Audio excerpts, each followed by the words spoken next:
Before we begin, we just want to give a gentle trigger warning that this episode contains discussions around pregnancy and infant loss. It's a deeply emotional conversation, so please take care while listening and feel free to skip this episode if needed.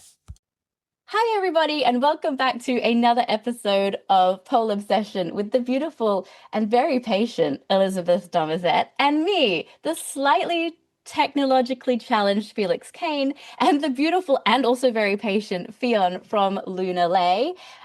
We've had some technical difficulties. Mainly it's me.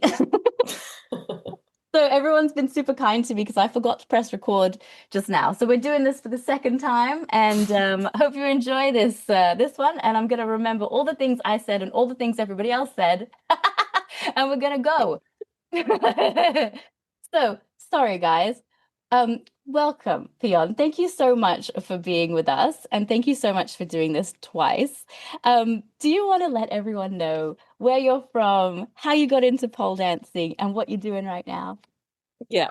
So I'm the owner of Lunalae. We've been running for 10 years. I started pole dancing as a hobby and then got into teaching on the side. And during that, in my full-time role, I was like a fashion designer.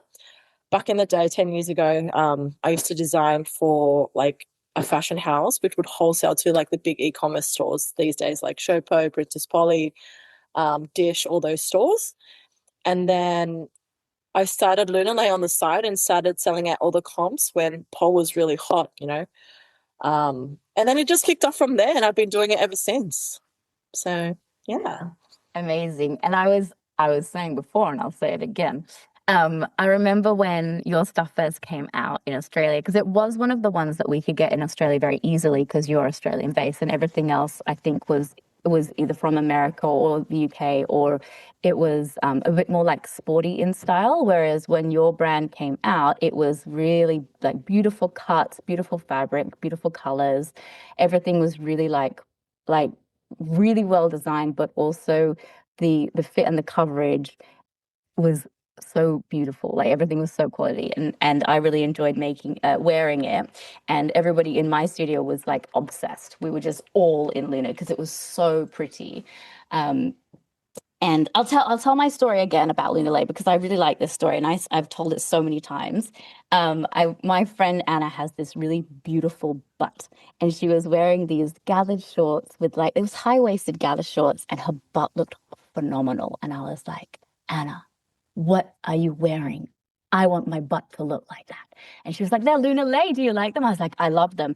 And I bought them immediately, like immediately I bought them. And then I put them on, and I was like, oh, it's just my butt in these beautiful pants. My butt doesn't look anything like Anna's. But then somebody almost like immediately in class was like, oh my God, Felix, your butt looks amazing. What are you wearing? And I was like, do you like them? They're Lunalae. And she went out and bought the exact same pair of pants. Um, and so even though my butt was not Anna's butt, it made my butt look really, really good. And the second part of that story is that I still have these pants and they still look amazing. And they are like out of the packet, like they haven't aged or worn or nothing's coming apart. Even the little metal like logo tag is still perfectly stitched on. It's almost like it came out of the packet. So not only is it like beautiful quality coverage, everything, but they last such a long time. And that was nearly 9 years ago. Well, thanks. That means a lot to us. There's a lot of work that goes into it that I think people can't see behind the scenes, especially like an e-commerce business. It's very volatile and a lot of like high pressure. I'm sure running a studio is not easy as well. I think the operational cost with the e-commerce business is just so crazy, and yeah, it's a lot of work. So I'm glad that, it's nice to get good feedback and hear it direct for the customer. So thank you. You're so welcome. You're so welcome. I would love to know a little bit more about the process, like because I've never owned or run an e-commerce anything. So I'd love to know about like your process from like design to finish, how long it takes, what the processes are, any like road bumps that you have to navigate, and yeah, how it differs from running a studio. Because really, I don't know. Road bumps? Which bloody one? Oh, I don't know. Is it like everyone there's a road bump? I think life is a road bump, isn't it? Continuous road bump. We need like a four-wheel. We need a live four-wheel drive for sure. So yeah, we send a design, and then once we send the design, it might take like 2, 3 weeks or 3 months to sample, depending on the factory if they're busy or not, or if they want to prioritize us. And then from then we take the sample, we bring it in, we fit it, make all the changes, do that maybe 2 to 3 times, 4 times, 5 times, however long it takes to make it perfect. And then we pretty much order it. And then once it's ordered, we essentially sell it wholesale and we sell it retail. So I know it sounds pretty straightforward, but like there's lots of problems, like production problems, stitching problems, delivery problems, so many things that go wrong. But yeah, mostly that's the process. How do you, and when you're designing something, where do you get inspiration from for your different designs? Inspiration, I kind of see what people are wearing. And for me, I really think like what's flattering. Because for me, I feel like as a pole dancer, I was never like the six-pack pole dancer. So I would always think, no, I want to cover my fat pouch over here, And I know like now girls are really wearing like nothing to class, man. Everyone's like in G's, Whereas back in the day, everyone's like a little bit more covered. So I think when I design more for like the average girl. I do have like stuff that's like super sexy as well, but I do really consider like everyone. I know like not everyone has that same confidence. So that's what I keep in mind. And yeah, just like what's trending and like what's going to keep the girls in, what's going to keep the flaps in. So yeah, really designing with the end use front of mind. Yeah. And as like after having 3 kids, I really appreciate the like tummy coverage. Yeah, yeah. Well, we had to think about before we had kids. Lucky you did it. Can we just go back a little bit, because I think the pole world would love to know how you got into pole and what made you want to design, like I guess for pole dancers, because you're in the mainstream fashion. So you know so much about that, which is a really big thing for pole dancers, because we don't have a lot of people who have come from mainstream fashion design, and you're somebody who has, which is really special. Would you be able to let us know about that and how you got into pole and how it led you to do this? I did it like a one-off class with my boyfriend at the time's sister, and she bailed. So I just did it by myself. I think I was like 18. And then I just got addicted to it. And then I took like some time off and I came back into it. And then I started at Suzy Q. Oh, did you? I did. That was like my home studio for like 2, 3 years. And I fell in love. Yeah, in Parramatta. Yeah, wow. I loved it so much. Who was your first teacher? Stacey. Oh, wow. Well, there you go. She's great. I know. I love Stacey. And then I started teaching at Coco Studio, which is Love Pole. Still great friends with her today. And then I started competing. Yeah, I was just obsessed with it. Like, who is it? Yeah, exactly right. And then then you transitioned your work into your love for pole. Yeah.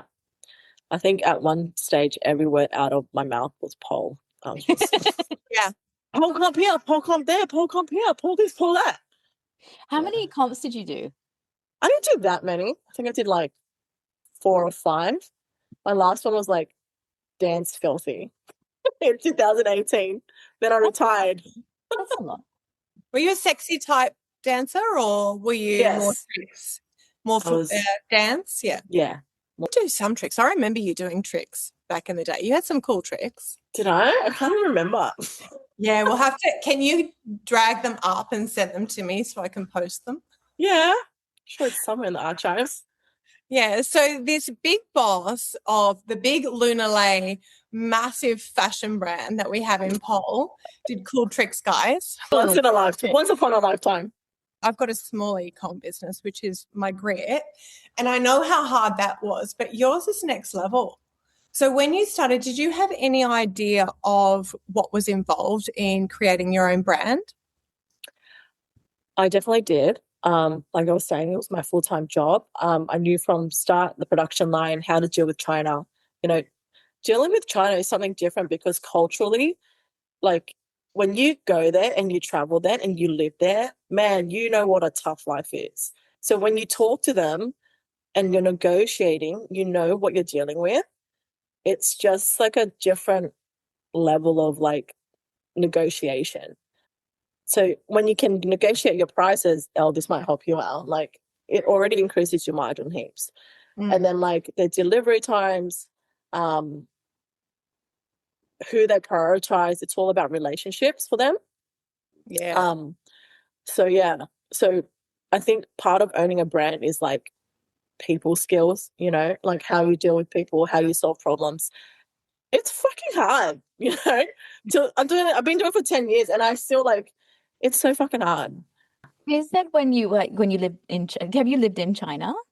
I never lived in China. I was born and raised in Sydney, but I used to travel a lot to China for my old job. So she would fly me there like every 3 months, make me stay there for a month. And it was a real eye opener. Like if you guys get a chance to, it's such a cultural eye opener. Yeah. What a great connection too. Pretty much all of us get stuff made in China. Like my grip's made in China, all your stuff's made in China. Most of us get stuff made in China. So what a great connection, and to actually see how it is run there. Yeah, and also to have that like experience on the ground to set you up for like having that with your own business. How long did it take before you transitioned so from your full-time job working for the fashion house and then conceptualizing Luna, and then I assume there was like a little bit of crossover where you're like running Luna, doing pole dancing and still working for the fashion house. When did it tip over when you were like, hang on, I think I can and will want to do this full time? Yeah. So 2016, I was like teaching, working full time, and then I started it. And probably it wasn't until 2019, like, because I have a lot of like financial pressure. Essentially, like, I had to support my mum financially. I live in Sydney. The cost of living is fucking crazy here. So during that time, I was like, I need to make sure that I'm making enough money to cover myself, my own mortgage, cover like my mum. And it was so stressful, honestly, like the burnout. But then at a certain stage, like it was making enough. My mum was my first employee. Many people still know her today. I know your mum. Aww. She's getting old, man. She's like, she can't see, she can't hear. Like, Me too, it's fine. You know what? I will say a little story about your mum. Your mum is so gorgeous. Like when you very first started your brand, you used to come to our comps and you would set up a stall at our comps and even at the expo. And your mum was there, and she's in her 70s now, is she? yeah. Yeah, so she's in her 70s now. So she would have been in her 60s then. She would sell your products behind the trestle table, and she would wear your cute little crop tops and shorts and stuff in her 60s. Oh, I fucking love your mum. What a supportive, cool mum. And every time I used to see her, I used to give her a hug, and I'm like, oh, you look great, you know. And I used to always buy stuff off her because I loved her so much. What's your mum's name? Julie. Shout out, Julie. Shout out, Julie. You're the best mum, Julie. Oh, that's so wonderful. So supportive of you. Like, and just, she was a great salesperson too. She's going, no, you got to try this one. This one's new. And then let's try this one. So yeah, she's great. Oh, that's so lovely. Man, I feel like working with your mum, like I love her so much. Like she's so selfless. Like being a mum now, like you can understand, like I didn't understand her back then, but now, like now that I'm a mum, like the selflessness of her, like it makes me want to cry, you know, like they just love you through anything and help you through anything. And even though they piss you off, like imagine working with her, like she couldn't send a freaking email. She's like, how do I send this email? Why can't I log in? Like the frustration when I was so stressed out, but then like, it's like a give relationship. You give and take, but it's always like, man, females, they're so selfless and just give from the heart and so loving, you know, just, yeah, it makes me want to cry. Oh, you made me cry. I'm Yeah, because we're all mums. Yeah, we're all mums. You know, we're all like, yeah. And like also, I bring her back. We'd love that. Bring her back in the 70s and bring her back to the comps. And she literally can't see. She can't go because she can't pick the stock because she can't see. We'll help her. Oh my gosh, we'll help. We'll bring her eyes. I can't. I'm so emotional when it's mum stuff, you know, and it's like I appreciate my mum now. That's it. Look, I just remember how supportive of you she was and how proud of you she was. And I just love that. Like, I just think that's just so special. So you should be teary about her. She's a pretty special mum, your mum. Oh, bless her soul. Moving on. So we stop the tears. Oh God, I'm just a bit emotional now. Didn't expect to cry. I know. We've been through all the emotions today. I want to know when you started, like obviously sales starts slowly, that's just how it is, but you kind of exploded. How did you do that? So I think maybe for anyone listening who's thinking, I'd like to start a brand, it's really good for them to know it is really hard, but you're a success story. Like I know that we have roller coasters and some years we're doing great, other years we're not, but overall, you're a really, really big success story in our industry. And I think that's really special. And I think that's something that we should celebrate and talk about.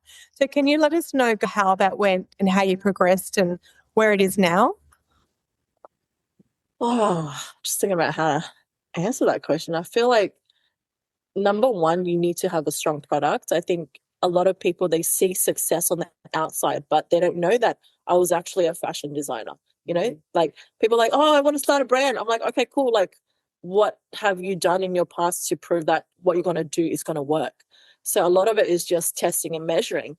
Because in my mind, I might think, oh, I want to sell this, but it's like, okay, I've sold thousands of units in the past. I've made my boss millions of dollars. I've proven to myself that what I'm doing is working. You know, it's not just like I want to do it because I want to start a business and I have no reason and nothing else to do. It's kind of proven and tested. And then it's like, as you know, Ellen, like whatever in your business, whatever works, you just double down on that. So, but like if wholesale's working, let's reach out to more studios. If pole comps are working, let's do more of that. If it's not working, take it off. So a lot of it is like just being really business minded as to what's working, do more of that. What's not working, stop doing that. And it changes like throughout 10 years. There's lots of like roller coasters, COVID, this is happening, this is not happening. And then I'm having kids. So it's just like you really have to pivot to what is working. And I don't know if you're asking like in terms of like how to help others, I would just say like essentially like your point of difference. Why should people buy from you? You know, if you're going to start a brand, like why am I not buying from Kmart or from like some other brand, you know? Yeah. What was the biggest growth point for you and what did you do to make that happen? I don't know if this is the right answer, but I feel like the growth point is like how much you grow as a person. A business is just reflective of you. It's not necessarily like I did this one thing and it blew up. It's like an accumulation of things over time. So like building an Instagram page that takes like years, you know, you're not just overnight like 100,000 followers. It's accumulation of posting every day, this and that, or like going to the pole comps, going to the international pole expos. It's just time the numbers add up, if that answers your question. Well, and you're also talking about like hustling. You know, you're working in your business and you're actively doing things to make it grow, you know, like so like building your Instagram, going to the places, having your mom there, you there, like being feet on the ground and actually doing like a lot of work. Like, and I think that sometimes like you just see the glamour and you don't see like the work behind it. Like having a huge successful fashion brand in pole doesn't just happen. Like you don't just like, oh, here's some pole shorts. I made pole shorts. They're really good. Buy them. Like there's so much work that goes into it. And I think that you have that like that drive and that you're obviously a very hard worker, even though you're very humble. Like you work really hard and you believe in your product. And I think that that's like that speaks to your audience. Like that's how you've gotten to where you are.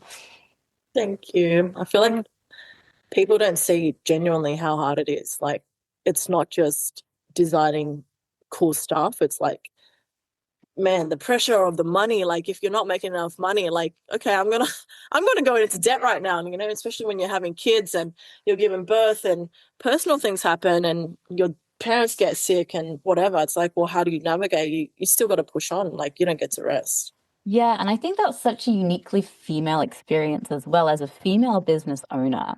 Like when you have kids, and this is in my like experience anyway, like you physically can't do anything, right? You physically can't work. You have to be there for your baby. And so then you've got this sort of juxtaposition where you've got two of your babies because you have this business that you've built from nothing and you love it and it's like, you know, if it fails, it costs you're going to go into debt, it costs you a lot of money. And then you've got this actual baby that's your child that, now nothing else is as important as this baby. So it's a really, I found it a really challenging time to navigate, like, how do I divide my attention between these two things? Because in one way they're not comparable at all, but if in another way, if I let this business drop, it's gonna affect my time with my children. If I go into debt, it might even affect my children. So yeah, I found it really, really difficult to navigate that time.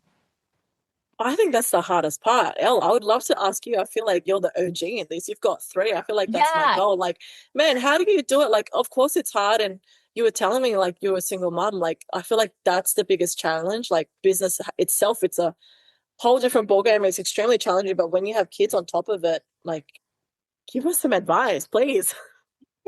Some mum advice. I don't know. Look, I was a single mum from the time my youngest was 5 years old, and I had 3 little kids, and I had my studios to support myself and my 3 children. That was it. So I had to feed the kids. And then I had the comps and everything as well. But I had just opened my studio when I got divorced. So it was, wow, I've got 3 babies and the bills to pay for by myself. It was a lot. And 3 kids is a lot to look after. But I never stopped working. I'm a hustler. Like, I hustle hard all the time, 24/7. Somebody will message me at midnight and I'll reply. Please don't. You never sleep. You never, ever sleep. Yeah, Sometimes I message you at like 10 p.m. my time and you reply. I'm like, go to bed.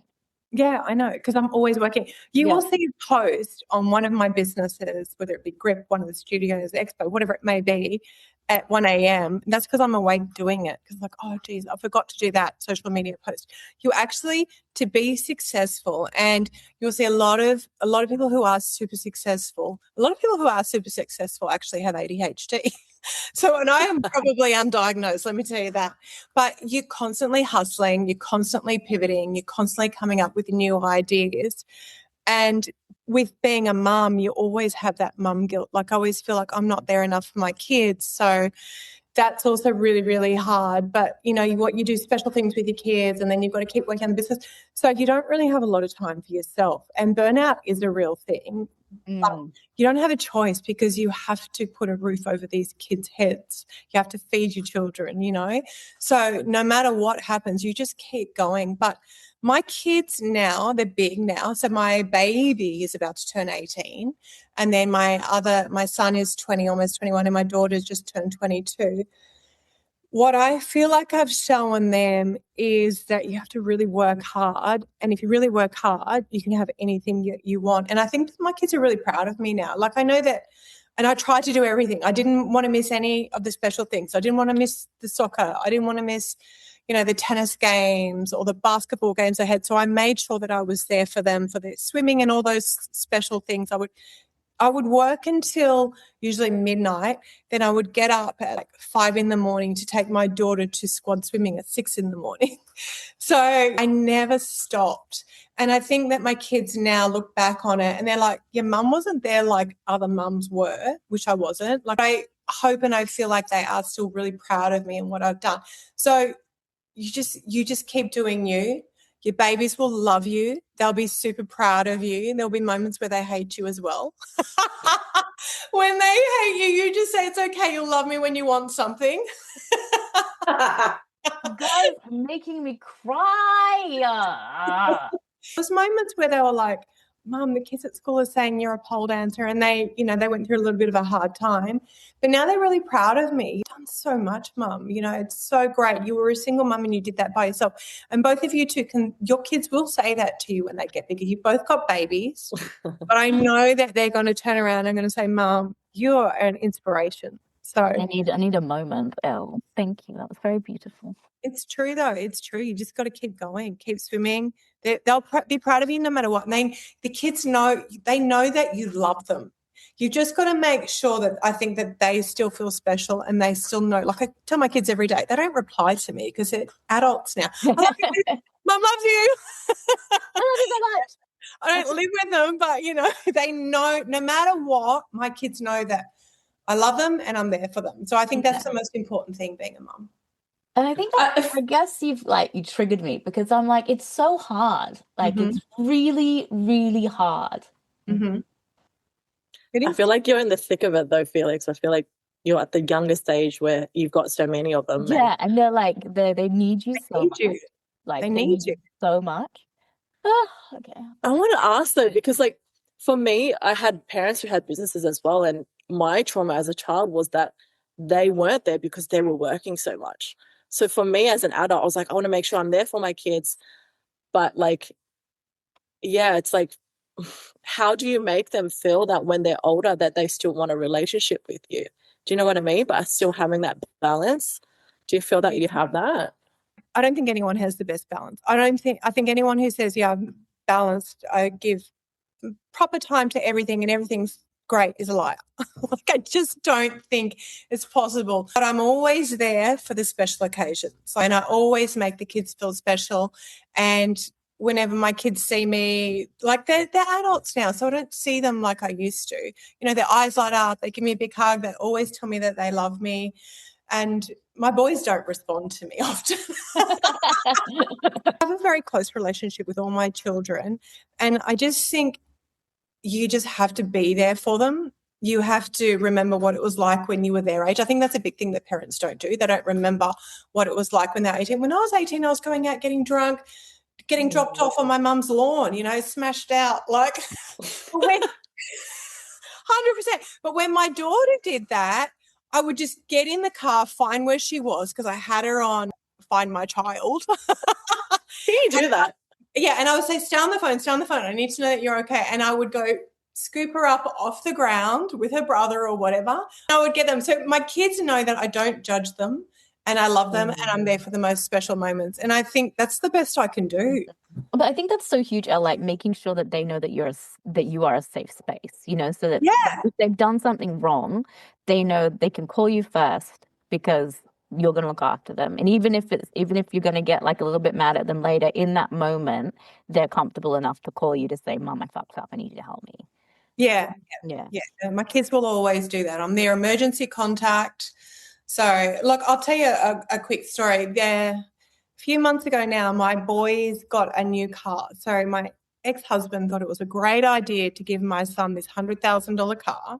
Damn. Did he just start? He What just car got was his that? license, or I don't even know. Some super. sporty little thing? They've got Lambos and McLarens and all sorts of things in the family. Anyway, they got him, I don't know, some fancy sports car. Anyway, the kid had the car for about 3 weeks before he wrote it off. Of course he did. Apparently turbos kicked in, Mum, and something happened. Oh my But God. I'm the emergency. So my phone got this emergency and I'm like in full panic because I'm in Melbourne and they're in Canberra. And I'm calling them and he calls me back and he goes, Mum, the police are here. I just rode off the car. It's like, oh my God, do you need me to get in a plane? Do you need me to come? And he's like, no, I'm okay, Mum, and stuff like that. But I think stuff happens. Like kids do crazy shit. Well, they just don't know, do they? They don't know that they're not invincible. They don't know. But you have to be there for your children. They have to know no matter what I do, and this is obviously them getting a bit older. You two have got babies. Mum will be there for me. But even as a baby, if the kids do something naughty, I think it's really important to sit down calmly. They're people. They understand. They have big feelings. We all have I still have big bloody feelings, let me tell you. We have big feelings. They have big feelings too. But I think you have to listen to them. Even when they're little, and I always try to do that to my kids, tell me why you're upset. What do you want? Okay, so if I give you this is what is going to happen. So it depends on the age of the kids. But look, just give them the bloody lollipop. Give them the lollipop. Just give it. Like, I hope that my kids would say I was a great mum. They know that I love them and that I try, and I think that's the biggest thing. Yeah. Your kids are great. Like, I've actually not met all of them. I've only met Bella, but she's great. She's a great kid. Yeah, they're all doing well. They're good kids. Yeah. Oh. But you'll have a roller coaster. How old's your baby, Fion? He's 2.5. Yeah, that's a gorgeous age, though. It is. It's so special, honestly. I just love spending every moment with him. They're just like so in the present. Like sometimes you just think dumb shit. Like you just get like stressed out, and then he's like sitting next to me. He's like, my a jacket and a jam. I'm like, who cares? You Yeah. know? You know what? My advice to you would be film that. Film it. Guys, film everything. Take Because it all changes the photos. You will forget. quickly. Yeah. And like you forget and they change so quickly. Like sometimes Yes. they you just like blink and they're like so grown up. Yeah. Like it goes so fast. And you're like, where did my baby go? Like my baby is now a kid. My kid is like negotiating with me. Yeah. My kid, That my never kid is stops. probably smarter than me. Like what the heck? All my kids are smarter than me. Yeah, All of them. Yeah. I mean, I know Yeah. definitely my eldest is going to be smarter than me because like I mean book smart. I'm pretty like street smart, but like but Are you like sure? No, I'm joking. okay, yeah, maybe not. I don't know how to press talk. But like I'm not academic at all. I think both the two eldest I can tell they're like really studious already, and I'm like, uh-oh, there's gonna be a point where they're gonna realize that they're smarter than me. It's gonna Oh, be so fun for me. How old were you when you had your first, Felix? That how old am I now? you were 36, weren't you? Was I 36 or 37? How do you know that? You told me. Either 36, I think I might have been 36 when I got pregnant and 37 when I gave birth. Right. Yeah. Okay. How do you remember everything? Because I was 36 when I had my last child. Oh, yeah, but still, your Related to- memory is nuts now. Elle remembers everything, like everything. That's why she's a gun. She's a genius. You know what I mean? Like you can just like it's like your filing system is there, and you just like tick, tick, tick, tick, tick. I don't remember how old I was when I was pregnant. Anyway, yeah, I was 37 when I gave birth to the first. How old were you, Fion? I think I was 32 when I gave birth to my first, and then the second was in 2024, so probably 34. Do you want to talk about that? Yeah, I could talk about that. What do you want to know? Tell us what happened because it's heartbreaking. Yeah. So essentially, I was pregnant with my second, and there was no signs of any issues. You know, in the 20-week scan, you have your morphology scan, and everything was normal. And actually, when I was about 6 months, I remember I was picking up my child from childcare, and I had this like really sharp pain, like up on the top of my belly, to the point where I was like, I need to lie down. And I was picking him up in the middle of daycare, and I just was like, no, I need to lie down. And I was in so much pain, and people were like surrounded me. And then it felt like it was like stretching at the top, and then it just went away. But in my gut, I felt like something seemed to be off. And then I asked my midwife, and she was like, oh, sometimes it's just like in your second pregnancy when it's growing quickly, yada, yada. I was like, okay, cool. And then when I was 32 weeks, I had my baby shower. And that week, my midwife came to my house, and she was like, I plan to have a home birth. She was like, oh, like, let me know if you don't feel any movements. And in my mind, I was thinking, why are you saying that to me? Like, don't plant that in my mind. But okay, sure.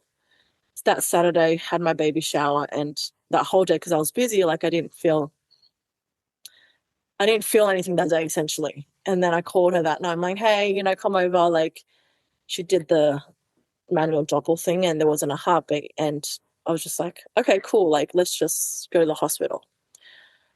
And then because my son was like 2 at that time, my husband had to stay back, and we went to the hospital, and there was like 5 midwives around me and a doctor. And like, I just remember her doing the scan, and then she just looked at me like this look of fear. Like, I had never seen such a look. Like, and she's like, let me just check with another doctor. Another doctor came in. She gave me that same look. And then like all the midwives were so supportive. And I was just in denial. I'm like, what do you mean? Like, she's making a mistake. She doesn't know what she's doing. I was just in straight up denial. And then I called my husband to come, and he came, and I was still in denial. I was like, you know what? Tomorrow, let's just come do the ultrasound. Let's confirm, yada, yada. But that night, like, I couldn't sleep. All the midwives were crying around me. I couldn't sleep. My heart was like in my chest. Next morning, did the ultrasound.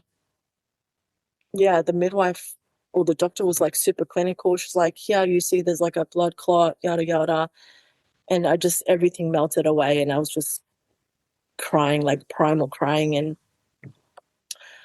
oh god, I was walking out in the hospital, and I was holding my husband's hand, and I was just collapsing in primal crying. I think when you experience like life and death at the same time, so I didn't expect this. Thank you so much for sharing, Fion. I don't know, like when you experience life and death at the same time, it's such a juxtaposition, you know, but then you really know what life is. So, yeah, I was trying to walk back to the room, and they were talking me through the process. Like, I have to get the baby out, right? I have to take a pill, some hormonal pill, and then 2 days later, they're going to induce me. 2 days later, I come back. They shove some pills up you, which makes the baby come out. And they put 4 pills in me when they were supposed to put 2. And she comes back 15 minutes later. She's like, "I'm so sorry. Like, we need to get some tablets out," you know? And I felt like I was at a rave when I was 16 and I had taken like 4 ecstasy pills. How high am I going to get? I could have died. So she had to like shove her fingers out and take the 4 pills out, and she just broke half and put it back in because half of it probably melted in me. Contractions came on. The birth was actually quite quick. It was like 2 hours. The baby was obviously smaller. I was 32 weeks. I think the hardest part was like, you know, when I birthed her and like I couldn't hold her. I had to just get through the birth. As soon as she came out, my husband started crying, and I was like, "Don't look at her. She's already gone. You know, like it's just physical matter. Like her soul's already gone. It's okay." Like I knew how to birth the placenta. They wheeled the baby away and birthed the placenta. And then 2 hours later, after I'm cleaned up and stopped bleeding, you know, they brought her in, and essentially they're like a piece of cheese. So like they're kind of like she's already deteriorating. And yeah, I picked her up and I held her, and I don't know, I just automatically started rocking her, and you know, my baby. And there was nothing there. It was just physical matter. There was nothing there. I had never met her. And when I came home, like everything in my life is still the same. My son's still there. You know, I'm so much more grateful for life, you know, to be alive and to see my son smile, and you're just so much more appreciative. And, you know, when things happen like business or you fight with your husband, he didn't, I don't know, clean the dishes or whatever, like who cares? You know, like it puts things into perspective. Like those things don't matter. So, yeah, that was my story. Didn't expect that. I think it's so special that you shared that with us, and thank you so much for doing that because you know you're not alone, and it's happened to other women. But I think it also is so inspiring because like I think you've survived and lived through like one of my biggest fears, like losing a child. Yes. That's like as a mom, you know, that's got to be the thing that would hurt you the most out of anything in the world. And so like seeing you on the other side of that and, you know, surviving it, I think is really, really inspiring. And I think you're a really incredible person for sharing that with us. Thank you so much. Thank you. I think like a lot of fear is like just fear of the unknown, but when you actually go through it, you literally just do it and you have no choice, you know, you just do it and it is what it is. Yeah. I think like to have to birth your daughter. Yeah. Like just knowing, you know, having to go through that process, knowing what's on the other side of it, I think must have been I can't imagine. And I'm so sorry that you had to go through that. Thank you. It's not spoken about enough, maybe in my generation, like, because my friends are having their first kids. But when I spoke to a lot of older women, they were like, yeah, that happened to me too. Like, I don't know if you guys experienced this, but, it might have happened at 5 months or 4 months or 6 or 7 months, but it's actually more common than you think. And when you're planning for children, you don't think about that. That's a possibility. And it's such an important thing to say, because it is something that can happen. You just got to soldier on, and, like, just because it happens once doesn't mean it's going to happen again. Yeah. Yeah. Well, that's why they have rainbow babies, right? That's what a rainbow baby is after you've lost a baby. And then if you have another one, that's what they call them, isn't it? That's the thing. Yeah. A baby after the storm. Yeah. I'm going to cry again. It's really lovely. What? This episode, we've never cried before, just so you know. Really? I all the emotions. before, but definitely not this much. 51 episodes and no one has ever cried. Really? And this whole episode, people have been in tears. Listen. Let's go to happier things. Let's talk about your business now and where it's at. What's new? What's coming up for Lunalae? I think, like, after having the kids and all that, like, I was stepping back a little bit and, grieving and physically recovering and all that. But I think, like, now, like, I just love being creative and coming back into it. Like, when you have young kids and you don't have much time, but when you come back, like, you feel like I just love creating, I'm always a creative at heart, like, whether it's dance or, like, creating more, it's just being back into it and people just, like, loving the things. It's really good to see, like, the feedback and being, like, in front of the people again. So just keep it on going. I always like to go back to work. Like, I feel like you've got, like, mum mode and then, like, work mode, and you can, like, go into work mode and have a little rest from being mum. It's like your brain gets to go on holiday. Yes, I think it's a good balance. I feel like actually stay-at-home mum is probably harder. I agree. I was a stay-at-home mum for a little while. What's it like? Oh gosh, I look the way that I am. We had a schedule, we had bop tots, we had baby music, we had baby gymnastics, we had baby swimming. We were on schedule all the time. So my kids, there's nothing that they didn't do. My kids better never turn around and say, Mum, you didn't put me in tennis. I could be a famous tennis star, because I put them in tennis, So I was, like, fully scheduled. So I'm not the kind of mum that could just go home and do Play-Doh with the kids. We had a schedule. Every day we did something. Then we went to the park and did some painting or some, finger painting or Play-Doh, all that sort of stuff. So even though I was a stay-at-home mum, it was a schedule. We could not be more opposite people. Like, I am Play-Doh mum. I am like, let's lie on the grass and do mud castles all day today. I don't know what we're doing. I'm like the opposite. I never have a schedule. Do they do classes? Nah. No classes at all? You've not put them in swimming? Swimming, yes. Yeah. Well, they've done swimming. Not classes, though. I used to be a swimming instructor.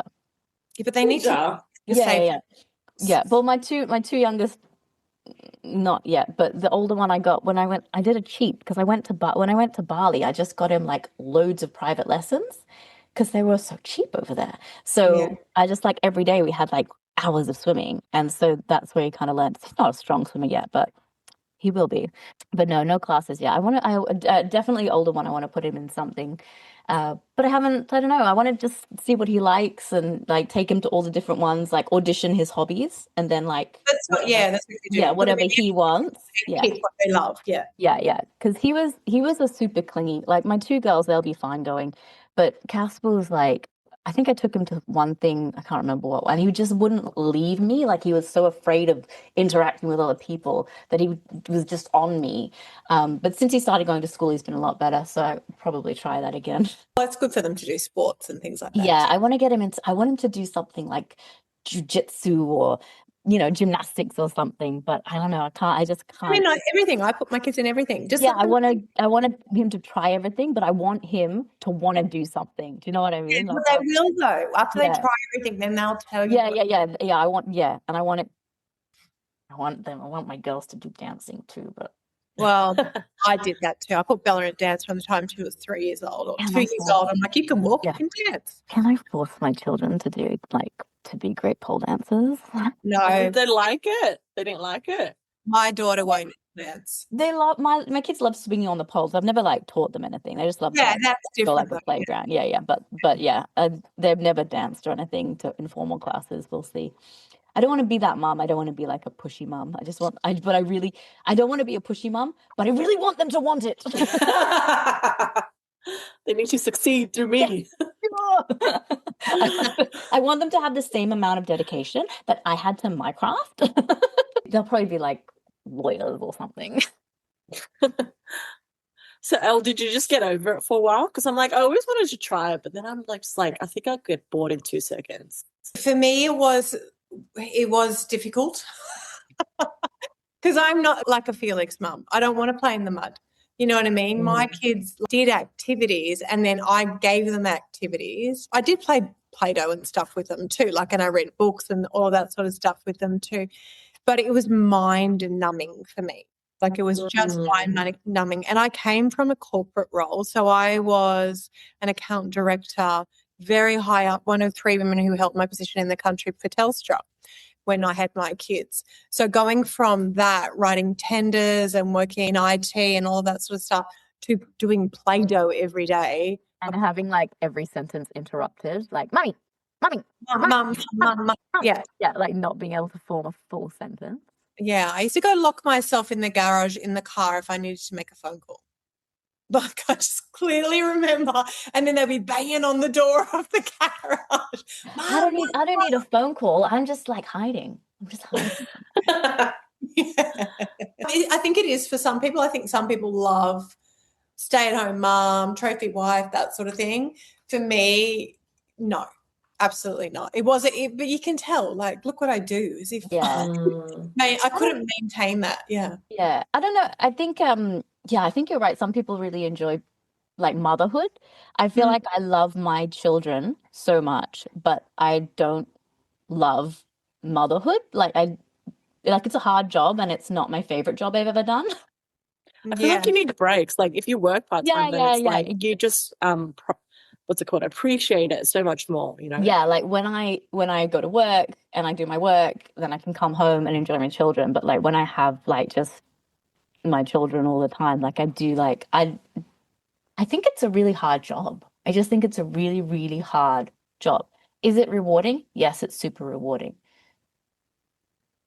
But I understand because just imagine you got divorced and you had 50-50 custody. I feel like that might be great.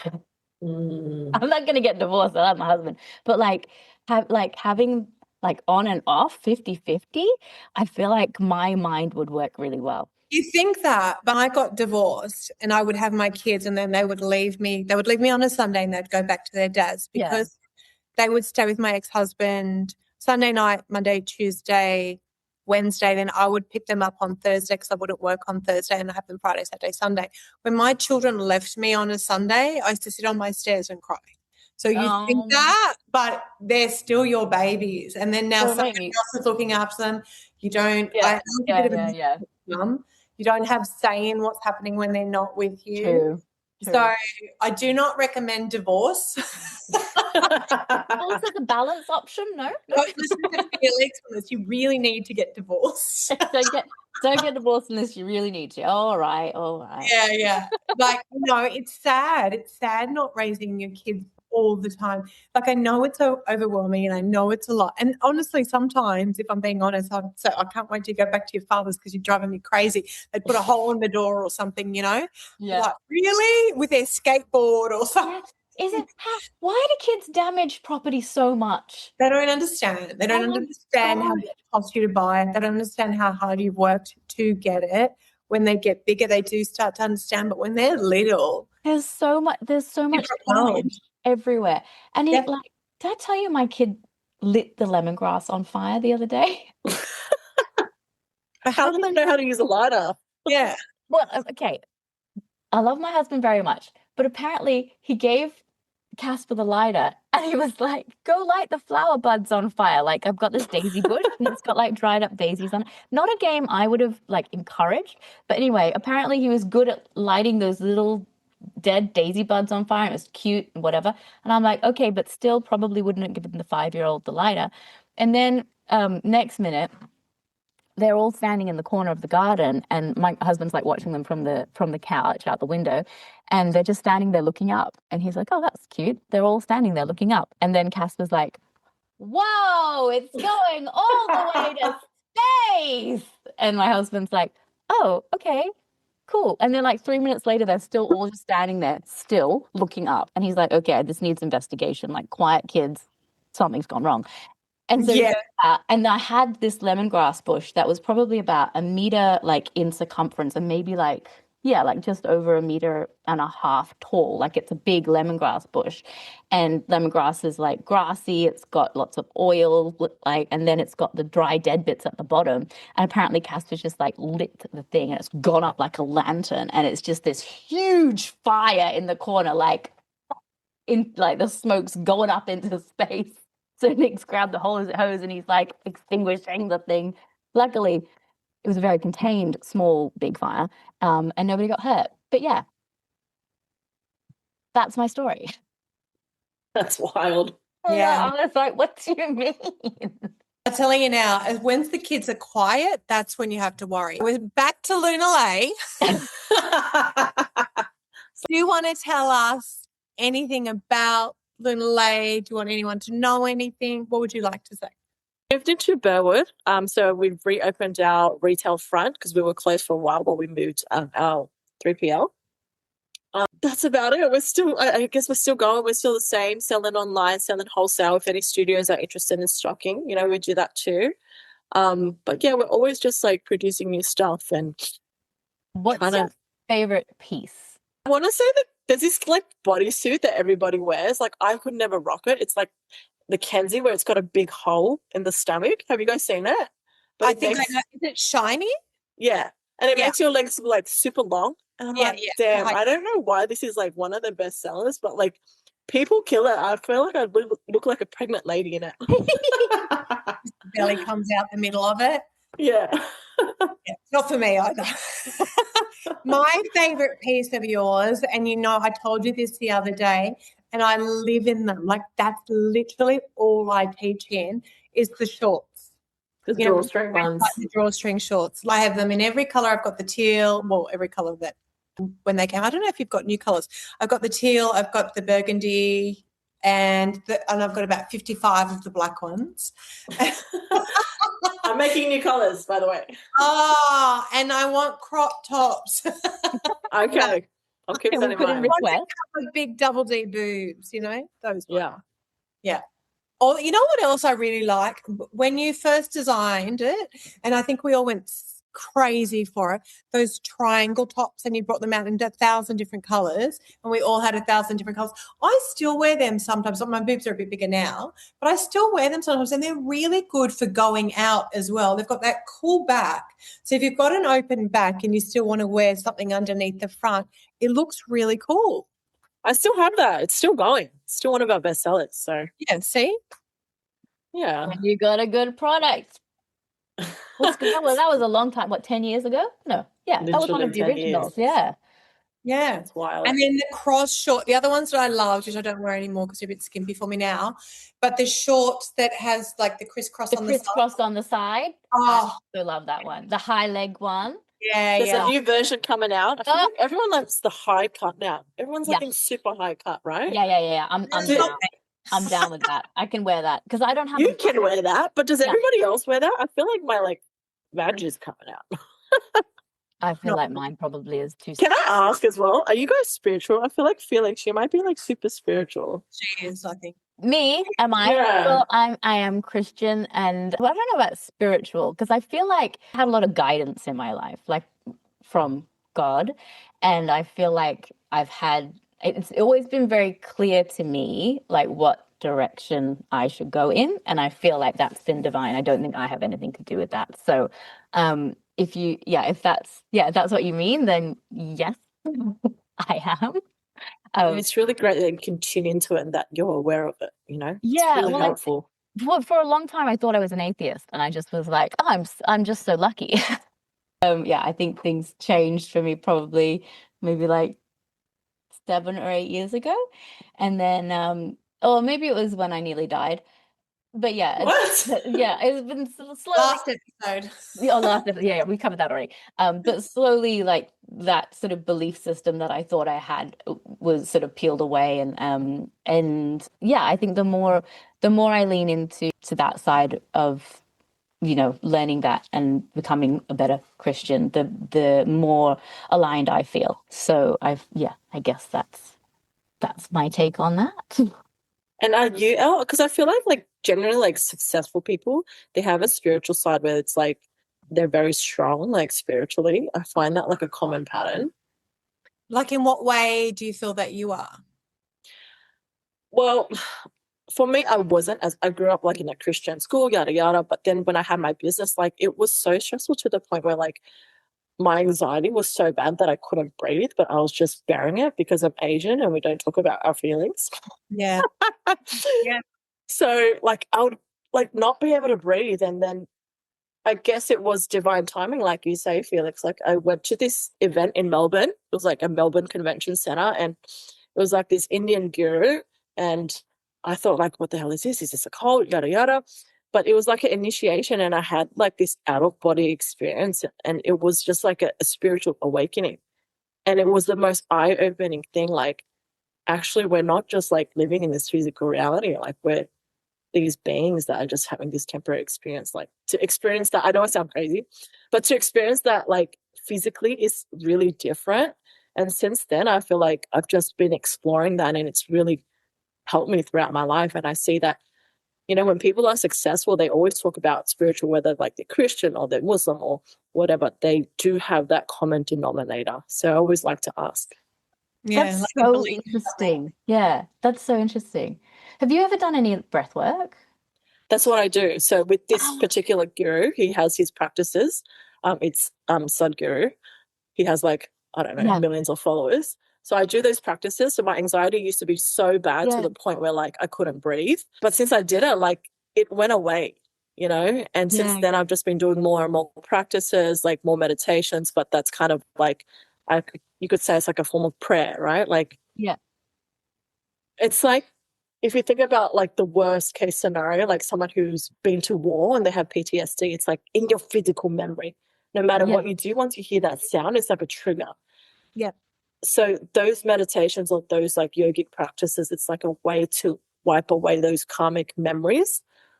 Because no matter what you do, like how could you get rid of that, And I feel like, yeah. Yeah. I went to Sadhguru's temple in Nepal. Did ya? I did. Yeah, I did. My friend Maple, who is the owner of Bobby's Pole Studio in Malaysia, she's also a follower of Sadhguru. And No way. yeah. So she and I went to the temple, and really, really beautiful. It's a very old temple. She's such a beautiful person, and I think the very like the same thing. Like she found so much calm and purpose in it, and it was a really beautiful experience. I think it's important to have some sort of. I didn't understand what being spiritual meant prior to that. I feel like growing up in Australia, even though you have a cultural background, like it's kind of lost. Like when you don't have sort of like moral guidance, and then like for our kids, like what do we do with that? Yeah. And I think that believing in a God or having a religion is not really popular anymore, and I feel like it's not really talked about. And I think you kind of keep the two separate. Like, you have your like friends, but you don't talk to them about your religion, and it's not really cool in a way. But I think it's cool. I feel like in life you need some form of moral guidance, and now that I do have kids, I feel like, man, it's so important. Like especially like once you grow up, you feel like really lost, without it. And when shit happens to you, like you're like, where do I turn? What do I do? So I don't know, Elle, what's your take? Look, I grew up in the 70s. I'm Catholic, and I was forced to go to church, and I hated it. I have two brothers, and I had, one's passed, and a sister. And we used to just sit there and hit each other the whole time. And it was just like, it was mind numbing. Like I just hated it. And then the only thing that was exciting was when we got communion, when we were old enough to go get communion, we were allowed to put that tastes like an ice cream cone in your mouth, you know. So okay, to do that, and then you get to give them money. And then it was just like, we don't want to go to church. We don't want to go to church. It's so boring. You don't really understand it as a kid, you know what I mean? And it's forced on you. I think when things are forced on you, it makes you rebel and step away from it. And I do actually think that's what happened to a lot of the kids from the 60s, 70s, 80s. Yeah. Forced to go to church, and you didn't want to. You didn't understand it as a kid, you know? Yeah. And to be fair, in a Catholic service, I still don't understand what's happening. Same. Yeah, I know. My whole life, same. The only thing I liked was the communion and giving some money. And then I liked when it was a midnight service and we got a candle. That's all I liked. My kids were christened, and I was happy for them to be christened. However, my ex-husband gave them communion and confirmation without telling me. So they went and did that, and their mum didn't even know. And they'd said, Mum, you know what? Dad made us do this. And I was like, what? But I wanted my children, and I sent them to a school that gave them education on all different religions. And that was really, really important to me. And it was really important to me that they got to pick their own religion, understand all religions, and then you choose, because I don't think anything should be forced on anyone. Yeah. So, and as far as I'm concerned, I think I pulled back from it because it was forced on me. I think it's something that I found that I believed in, it would be really, really different. But I kind of believe in different things. Like I'm really big on angel numbers. And then Me too. Oh my God, angel numbers. Like it's when I see an angel number, I straight away search up what it was and what it means and all that sort of stuff. I don't know what an angel number like is. if you see 1111 repeatedly. Oh. Put it in ChatGPT and it'll tell you like Absolutely. that was set to you a certain Tell us time. angel numbers. Yeah. So I'm really big on angel numbers. I'm big on angels. Like I believe that my dad passed a few years ago. I believe he's still watching over me. I believe in signs. Like, can I tell you a story about that? Yeah. Yes. So with the whole like stillborn thing, when I was going through the process, the midwives were with me. I had 3 different midwives, and I had this Muslim midwife. She's like, "Do you believe in angels?" I'm like, "Not really." She's like, "Oh, in our culture, we believe in angels." I'm like, "Okay, cool." But then when I was journaling after, I was grieving and I was writing down, thank God for my midwives. You guys would know midwives are literally angels during your birth, right? After your birth, you're like, holy shit, I want to do this job. Like, they're so amazing. And I was like, thank God for my midwives, blah, blah, blah. And they all started with A. And I'm like, hang on a second. So I started searching like, okay, what are angels like? And apparently they're like these guardians that you have. And then I was like, okay, like, going off topic, but with signs, like I was getting like TikToks about signs like from spirits that have passed, and essentially that there's a sign from each spirit. And I was like, okay, if this is true, like I'm going to say that baby was a butterfly, a brown butterfly. You have to be very specific. Yes. And lo and behold, a week later, I was in my local shopping center. There was this tent like of butterflies. And I was like to my son, let's go, let's look at the butterflies. The whole tent was full of these brown freaking butterflies. And I was like, oh my God, like I wanted to just to break down and cry. Like It was like her saying like, hey, like I'm here, I'm at peace. Yeah. I believe in that so much. Like I said to my dad when he was passing, because he loved birds. He just loved all birds.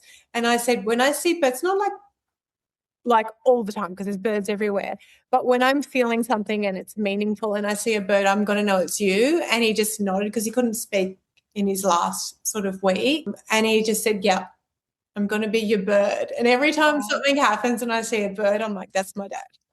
Oh. So I believe in it too. Yeah, that's that sort of stuff. Yes, 100%. Yeah. I've got lots of birds on me, Elle. Look. Yeah. You got wings, you got all the things. Yeah, I've got all the tools. Want to know a weird story? I've got a weird story. Okay, so this is not a human. Okay. So my puppy, the only dog I've ever owned for myself, his name was, well, I've got Harper, but she's, half me, half my ex's. But Simba was mine, and I got Simba when it was for Isabella, my daughter, but when I got divorced. So I had met Simba. Yeah, you've met Simba, his little baby black Iranian teacups who was teeny tiny. He passed the year before my dad, and he passed like a day before I needed to leave to go to the Australian Pole Championships and Expo, and he was in a breathing tank and everything. So I had to decide whether to put him down or not. So I waited until Bella could come from Sydney so we could put him down, and all the kids and I were there together because he was everyone's puppy. And you know how, I don't know if you've had dogs that have passed, but it's so sad. Anyway, last year when I was at Expo, or APC, it was the exact same day that he had passed. And on the towels in the bathroom, and I said, because I was sharing a hotel room with Isabella, on the towels in the bathroom, they all had, like, just say that you pick up this towel and it says View, right? Yeah. They all had different names on it. I picked up one towel, the only towel that had something different on it, and it said Simba. What? No way. That's not a coincidence. He passed. Okay, Yeah. I'm going to be super specific. I had a beautiful cat. Her name was Kelly Cat. I loved her, and she was my best cat ever. And my husband's very allergic to cats. So here's my very specific request from Kelly Cat. She's come back to me in a form that my husband's not allergic to. That's it. I just want my cat back. Well, they don't actually come back to you, mate. Oh, what? They just communicate to you through different things. Okay. Like you get the symbol. No, that's not good enough. I want my cat get reincarnated. No, I want a reincarnation of my cat in a hypoallergenic form, and I want it to be a stray cat that just meanders down the road into my house and is my Kelly Cat back, please. Just putting that out. That is what I would like. Okay? All right. I will keep my eye on the driveway. All right, let's wrap it up. All right. We went all over the place, and like, thank you guys, both of you, so much for sharing all of that, because there was so much, I think, and so many important topics that we covered, like work, mum, spirituality. Fion, thank you so much, really, for being so very open with your experiences. I really feel like that will help, and I think it was such a huge thing for you to share with us. And so thank you so very much for being here with us today. We really appreciate you. And thanks for having me. And you're very I just had so much fun chatting to you guys. I love always like talking to older women who's been through it. So yeah, it's been an honor. Yeah, thank you so much. And yeah. And if people want to buy your products, can they come into your store? They can. If you're in Sydney, we're in Burwood. You can find it on Instagram, our location, and obviously on our website, www.lunalae.com. Or they can follow you on Instagram or join. You've got a Facebook group as well? I do, but it's not very active. Okay. Don't join that, people. Go on Instagram. On Instagram or the website. Buy all the things, all her beautiful all the things, because they'll last forever. Literally forever. I feel like my Lunalae is going to be pole dance worthy when I am no longer pole dance worthy. Oh. It will outlive me. You wear it to your grave. Pass it on like a heritage to my children. Vintage. Vintage pole wear. Oh my gosh. All right, guys, thank you so much. It's been a journey, this one. Thanks for listening, and we'll see you on the next one. Thank you so much. Goodbye. Bye. Bye.